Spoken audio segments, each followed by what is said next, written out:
welcome back, sit down and get comfy. And in today's video, we are tackling a very controversial anime among the Gundam franchise, Mobile Suit Gundam SEED. Gundam SEED was the 10th series in the Mobile Suit Gundam franchise. The name SEED stands for Superior Evolutionary Element Destined. We'll get into the history of this show a little later, but before we go any further, make sure to subscribe to this channel and don't forget to hit that bell icon so you never miss any updates. Now without further ado, let's get it.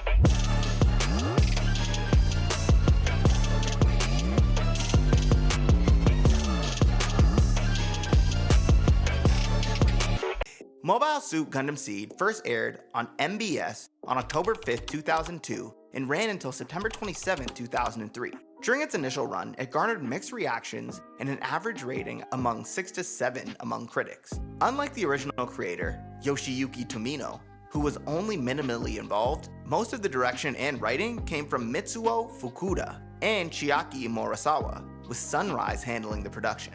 In contrast to older Gundam series set in the Universal Century timeline, SEED introduced the completely new Cosmic Era, which has fueled debate amongst fans about whether it should be considered canon within the broader Gundam timeline or not. Ultimately, this series ran for 50 episodes. So, let's get into the story. Once upon a time in a space colony called Heliopolis, this chill dude named Kira Yamato was just vibing with his friends. Heliopolis was supposed to be neutral. They had no beef in the ongoing war.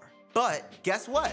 One day, the place got totally cooked by Zaft. Straight up chaos. People were running around, tweaking, diving into shelters. It was not a good time to be in Heliopolis. Kira, deciding to try and be a hero and help folks, eventually stumbled into a top secret Earth Alliance production facility. Here, hidden within the supposedly neutral colony, were two brand new mobile suits. The GAT X-105 Strike Gundam and the GAT X-303 Aegis Gundam. He found this mysterious girl who was basically crashing out, going, OMG, my dad is out of pocket for storing these secret weapons here.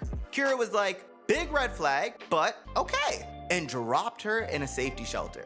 Then he found an Alliance officer named Maru Ramius in trouble. He stepped in, yelling, watch out behind you, and saved her bacon.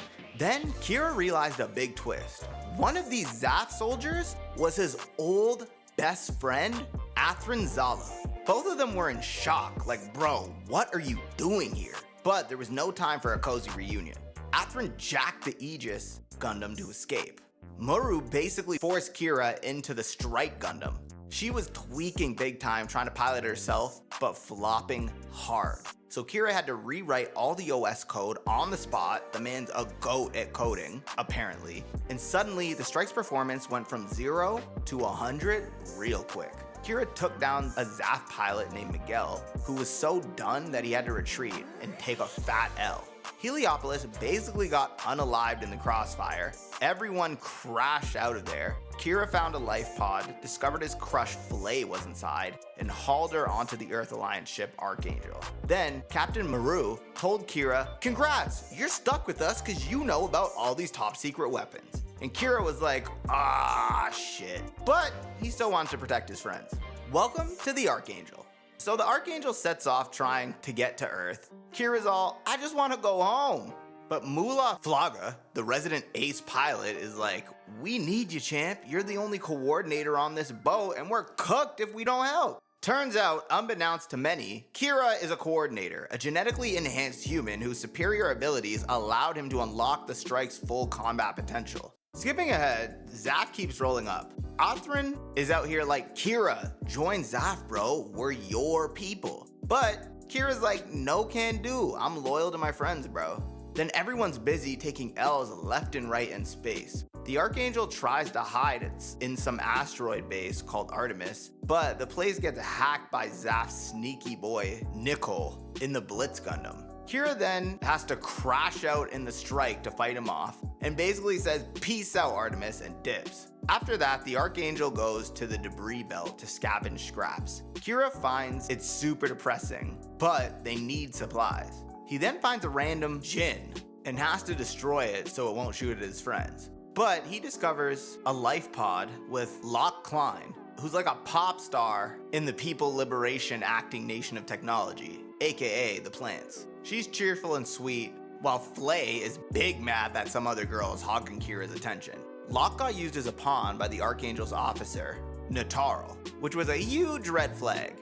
Kira's like, this is out of pocket, and helps Locke get away so she can no longer be exploited.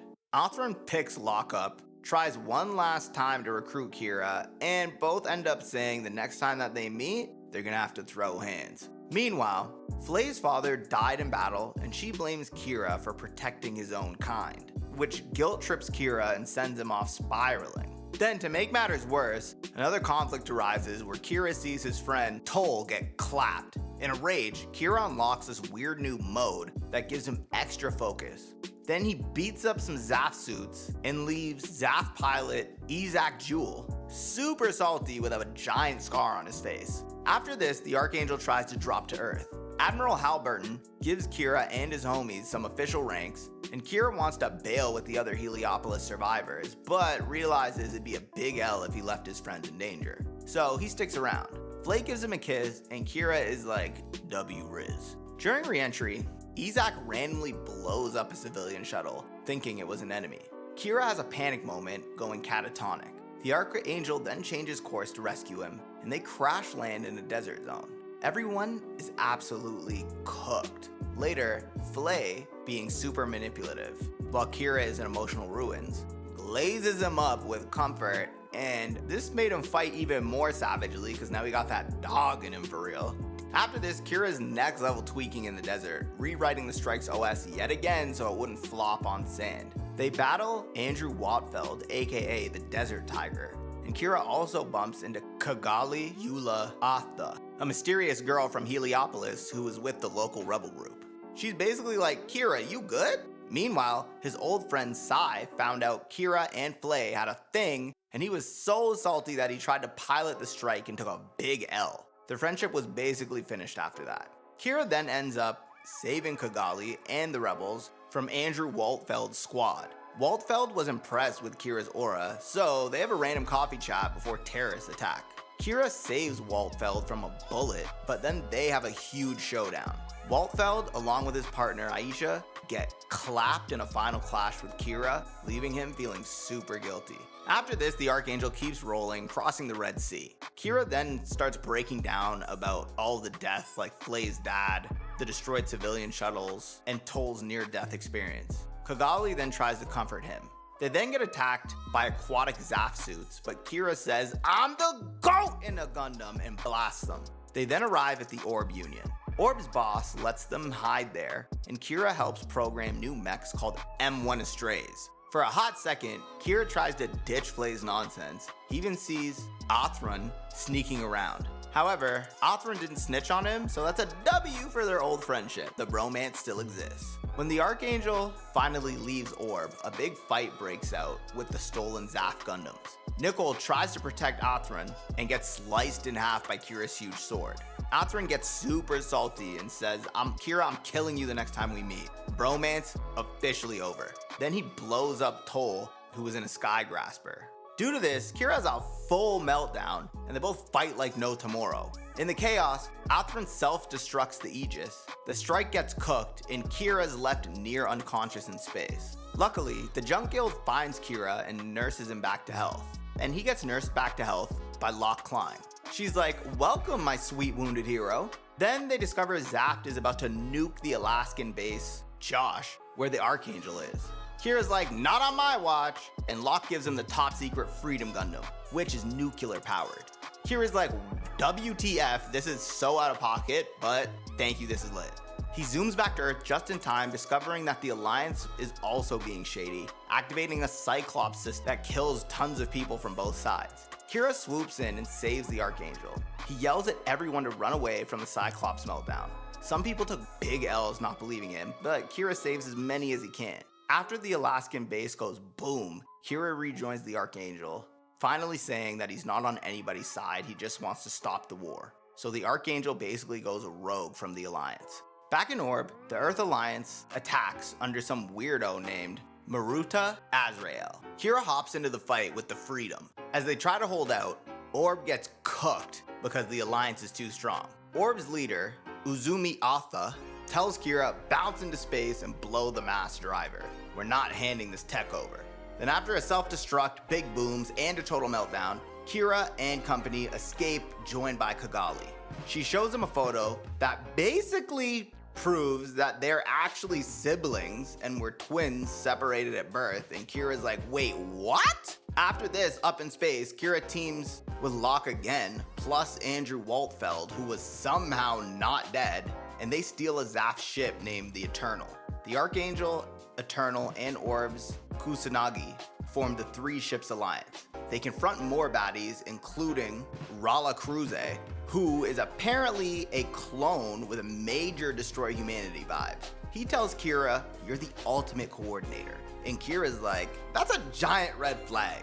Blade then pops up again in a life pod, and Kira tries to rescue her, but Ra's new suit, the Providence Gundam, shoots that plan to dust. Blade ends up dead, and Kira is now fuming as he prepares for the final battle with Ra. Meanwhile, Zack fires a giant laser called Genesis and takes out half the Earth Alliance fleet in one shot. The Alliance, Kira and Othrin use their overpowered Gundams to blow up the nukes that the Alliance is holding, saving the plants in the process. Then Kira faces Ra for their ultimate 1v1. The Freedom gets messed up, but Kira still managed to stab the Providence's cockpit.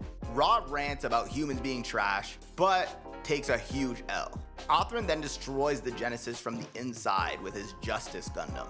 And eventually, after some big explosions, the war ends. Kira then floats around in space, Loki thinking, okay, now what? Then Othrin and Kigali fly up and grab him.